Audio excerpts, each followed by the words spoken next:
ডাকাতের দল, একদল লোক নিয়ে, একদল ডাকাত, একদল একটা গ্রুপ নিয়ে, যুবকদেরকে নিয়ে রওনা হয়েছে ডাকাতি করার জন্য। আছে না নাই? ডাকাতির জন্য বেশ কিছু যুবক নিয়ে রওনা হলো এক এলাকায়। ডাকাতের সর্দার যুবকদেরকে পাঠাই দিছে, এই যাও এই গ্রামে ডাকাতি করতে যাও। পয়সা পয়সা বসে দিস, এমনি বেতন পায়, হ্যাঁ ফ্রি পায়, ঠিক না, বোনাস পায়। সর্দার বসা বাগানে তার অনুসারীদেরকে এক এলাকায় পাঠাইছে ডাকাতির জন্য। ডাকাতের সর্দার লক্ষ্য করে দেখে একটা গাছ দেখা যায়, মরা একটা গাছ, গাছের মধ্যে পাতা নাই। অল্প সময়ে পর পর গাছের মধ্যে একটা পাখি আসে। পাখি গাছের মাথার মধ্যে বসে আবার চলে যায়, আবার অল্প সময় পর আবার চলে আসে, আবার চলে যায়। ডাকাতের সর্দার কোনো কিছু বুঝতেছে না, কারণটা কি? চিন্তার মধ্যে পড়ে গিয়ে কতক্ষণ ভেবে বলতেছে, কারণটা তো আমার জানার প্রয়োজন। আস্তে আস্তে গাছের চূড়ার দিকে উঠতেছে। গাছের উপরে উঠা দেখে গাছের মধ্যে একটা গর্ত দেখা যায়। গর্তের দিকে তাকাইয়া যুবক দেখতেছে গাছের গর্তের মধ্যে বিশাল বড় একটা অজগর সাপ দেখা যায়, যে সাপটা অন্ধ। সুবহানাল্লাহ। সাপের দুইটা চক্ষু নাই, যেমন মানুষের চক্ষু দুইটার আলো নাই, এমন আছে না নাই?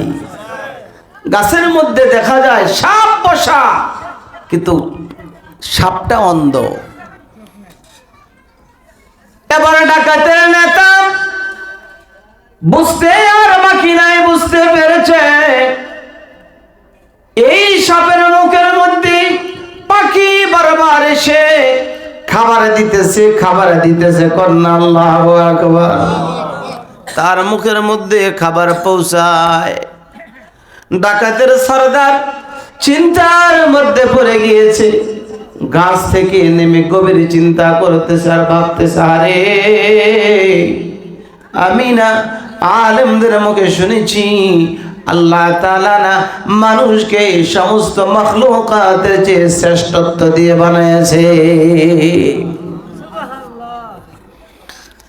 মানুষ তো আশরাফুল মাখলুকাত। রিজিকের জন্য এলাকার পরিবেশ এমনি নষ্ট করে দিলাম, নেতৃত্ব নেই আমার রিজিকের জন্য। এলাকার যুবকদেরকে ইয়াবা খাওয়া শিখাই, আছে না নাই? বাবা ট্যাবলেট খাওয়ানো শিখাইতেছি, রিজিকের জন্য তাদেরকে আমি জুয়া খেলা শিখাইতেছি। হায় হায় রে, অন্ধ পাখিকে যদি আল্লাহ তাআলা, অন্ধ একটা সাপকে যদি আল্লাহ তাআলা একটা পাখির দ্বারাতে রিজিক তার কাছে পৌঁছাইতে পারে, আমি কি ডাকাতি যদি না করতাম, আমার মালিক আল্লাহ তাআলা কি আমার রিজিক পৌঁছাইতে পারবে না? সুবহানাল্লাহ। এই জীবনের মোর পরিবর্তন শুরু হয়ে গেল। অনুসারীরা ডাকাতি করে আসার পর মাল ও আসবাব তার কাছে জমা দিয়ে দিলে সে ডেকে বলে, মালের ভাগ নিব না। কন্যা সুবহানাল্লাহ। মালের ভাগ নিব না। কয় কেন নিবে না? কি হয়েছে, আপনার মনটা কি খারাপ? না সবগুলো চান? কয় না সবগুলো চাই না, মোটেও চাই না। কয় কেন চান না, কি হলো?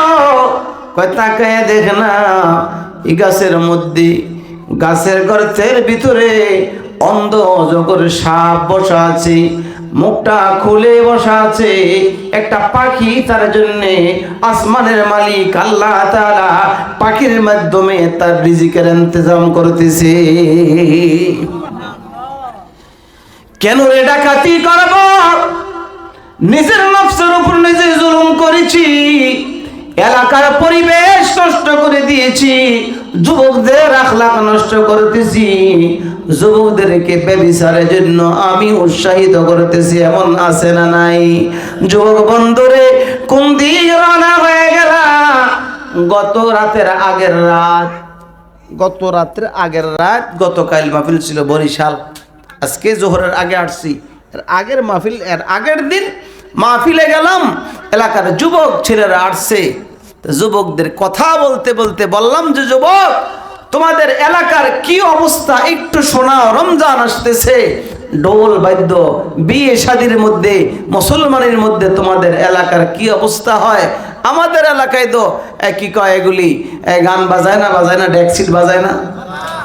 যুবক ছেলেরা হাত উঁচু করে রেখে বলে, হুজুর, ওয়াদা দিলাম, খোলা আকাশের নিচে আল্লাহকে সাক্ষী রেখে বললাম, আপনার সামনে কোরআন শরীফ আছে, আমরাও কোরআনের শপথ করে বললাম। এখন আমাদের কারো বয়স 20, কারো 25, এর মাঝামাঝি 30-এর আগে আগে আমাদের বয়স প্রায় জনের। আপনার সাথে ওয়াদা দিলাম গো, আমাদের বয়স এই পরিমাণে আছে, আমরা মৌতের আগ পর্যন্ত এই গ্রামের মধ্যে আর কোনোদিন ডেক্সিদের আওয়াজ বাজতে দিব না, আর দিব না, ওয়াদা করলাম। দেখে শুনে দিলটা ভরে গেল। হায় হায়, আমাদের এলাকার যুবকরা যদি এমন প্রতিজ্ঞা করত, তাইলে না এলাকা কত সুন্দর হয়ে যেত। ঠিক না ভাই? ঠিক। আফসোস লাগে। একই জায়গা, বিশেষ করে দরিচরের মাঠ, একই জায়গা কাহারু জন্য জান্নাতে যাওয়ার জন্য জমিন সুপারিশ করবে, বলবে, আল্লাহ, এই দরিচরের মাঠের মধ্যে বসে বসে তোমার বান্দারা কোরআনের কথা শুনেছিল, তোমার নবীর জিন্দেগীর কথা শুনেছিল, কোরআন ও সুন্নাহর কথা বলেছিল আর শোনা হয়েছিল। আল্লাহ, যেই বান্দাগুলো কষ্ট স্বীকার করে কোরআনের আলোচনা শুনছি, তাদের জন্য জমিন বলবে, আল্লাহ, তুমি তাদেরকে মাফ করে দাও। আর যারা ইচ্ছা করে করে এখানে গুনার যন্ত্র, গুনার ইন্তজাম যারা করে, আল্লাহ তাআলা বলে, জমিনের এমন একটা অংশ নাই রে, যে অংশে তোমার পাপের কথা আমি আল্লাহর আদালতে সাক্ষী না দিবে।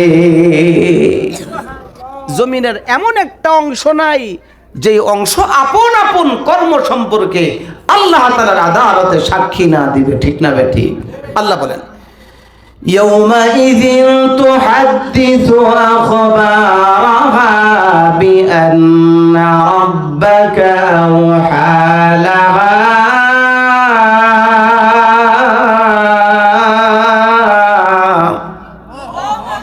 در قیامت ازمی در نکوبات، در قیامت ازمی در نکوبات کے زنا دیدہ گواہ حدہا،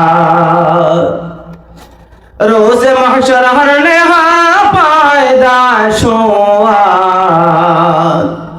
روز محشر ہر نہا پائداشواد، حمز خود ہر مجرمار সুবাসুয়াদ।